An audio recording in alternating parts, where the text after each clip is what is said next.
Halo sahabat ekonomi, perkenalkan namaku Feni Melinda Nur Aisyah, mahasiswa PLP SMA Negeri Gunung Rejo.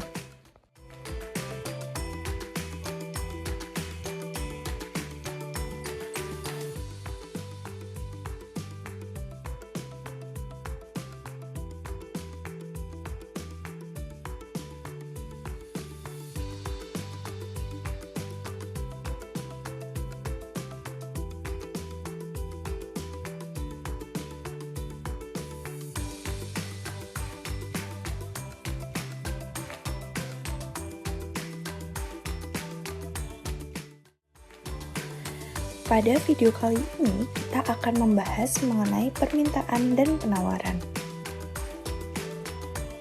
Tapi sebelum kita bedah lebih dalam, apa sih goals kita nonton video ini? Jangan sampai nonton doang, tapi nggak ada apa-apa ya guys.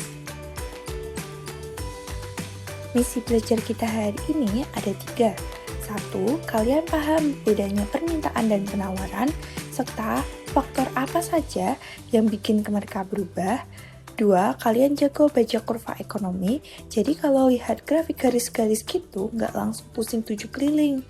Dan 3. Kalian ngerti gimana caranya pasar menemui harga yang pas atau keseimbangan pasar. Gimana? Siap namatin misinya? Let's go! Oke, sebelumnya aku mau tanya dulu nih, pernah nggak sih kalian itu mikir, kenapa harga tiket konser idola kalian itu bisa semahal motor bekas? Tapi walaupun harga tiketnya itu mahal, tetap terjual itu banyak banget dalam hitungan detik. Atau kenapa harga masker pada awal pandemi itu melonjak gila-gilaan?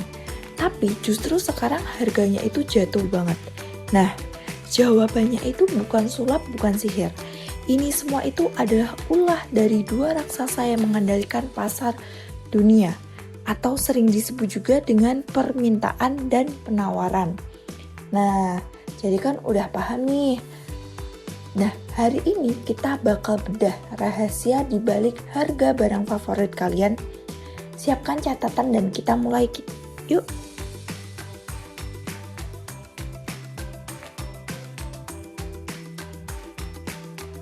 Oke, kita mulai dari sisi kamu, alias kamu sebagai pembeli atau konsumen. Dalam bahasa ekonomi, permintaan itu disebut dengan demand. Tapi ingat ya Pisti, permintaan itu beda sama sekedar pengen. Kalau kamu pengen beli helikopter, tapi uang di dompet cuma cukup buat beli cilok, di mata ekonomi itu bukan permintaan efektif, itu namanya halu. Jadi, permintaan itu adalah keinginan yang disertai dengan kemampuan untuk membeli. Ingat, kata kuncinya itu mau dan mampu.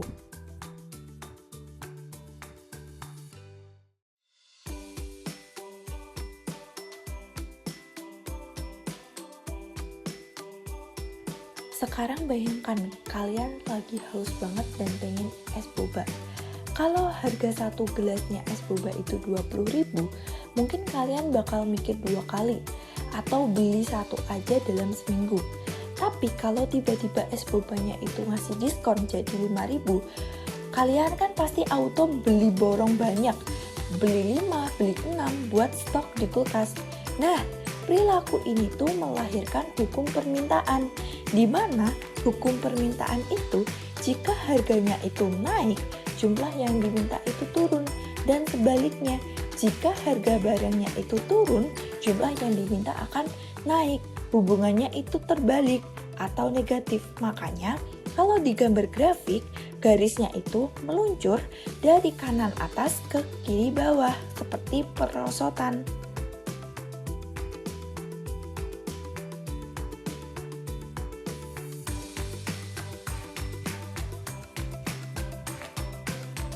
Eits, tapi hukum tadi ada syaratnya loh, namanya itu ceteris paribus, artinya faktor-faktor lain dianggap tetap atau nggak berubah. Emang apa aja sih faktor-faktor pengganggu itu? Oke, yang pertama itu ada pendapatan.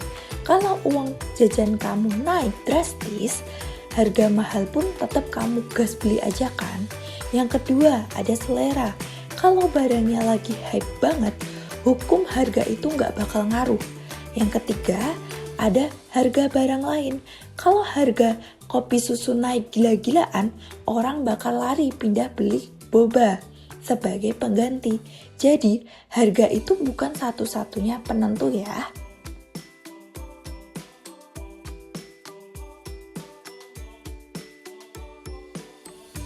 Coba pakai logika pedagang.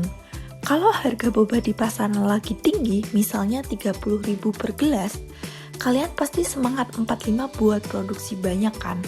Biar untungnya itu gede. Tapi kalau harganya itu tiba-tiba jatuh menjadi 5.000 perak, ya pasti kan kalian bakal males banget buat jualnya.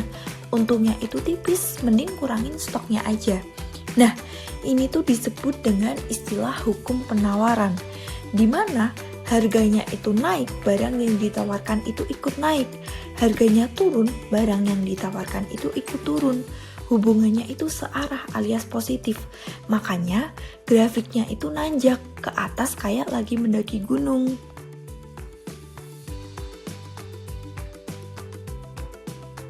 Sama kayak permintaan, penawaran juga bisa berubah-ubah karena faktor lain, bukan karena cuman harga barang itu sendiri. Misalnya nih, biaya produksi. Kalau harga gula atau tepung naik, modal jadi mahal, otomatis jumlah jualannya itu dikurangin biar gak rugi. Terus yang kedua ada lagi teknologi. Kalau kalian punya mesin sealer otomatis yang canggih, kerjanya jadi cepat, produksinya bisa nambah banyak dalam waktu singkat. Terakhir, ada juga kebijakan pemerintah kayak pajak. Kalau pajaknya itu naik, produsen pusing, penawarannya bisa turun.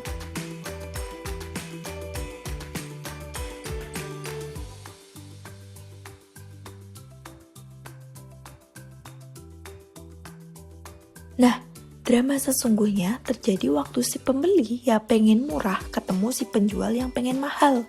Ini disebut dengan pasar.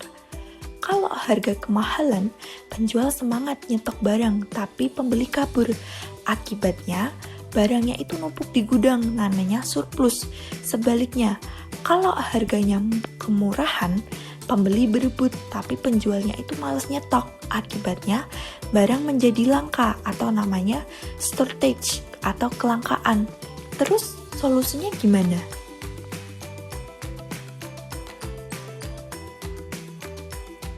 Mereka bakal tawar-menawar, harga akan bergerak naik atau turun sampai ketemu satu titik deal. Di titik ini, jumlah yang pengen dibeli Budi sama persis jumlah yang mau dijual Siti. Inilah yang disebut harga keseimbangan atau equilibrium. Lihat tuh grafiknya, pas di tengah-tengah perpotongan huruf X. Di sini pasar tenang, nggak ada barang sisa dan nggak ada pembeli yang kecewa pulang dengan tangan kosong. Perfectly balanced as all things should be.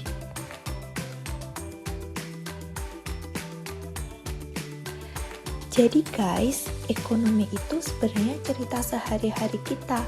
Harga gadget, baju lebaran, sampai gorengan, semuanya hasil tarik tambang antara demand dan supply. Mulai sekarang, kalau kalian lihat harga naik, coba analisis. Wah, ini pasti yang meminta barangnya itu banyak, tapi barangnya itu sedikit. Atau, waduh, bahan bakunya lagi mahal nih. Itu, ini yang disebut dengan permintaan dan penawaran. Oke, sampai sini untuk pembelajarannya cukup sekian ya. See you di pembelajaran selanjutnya. Terima kasih.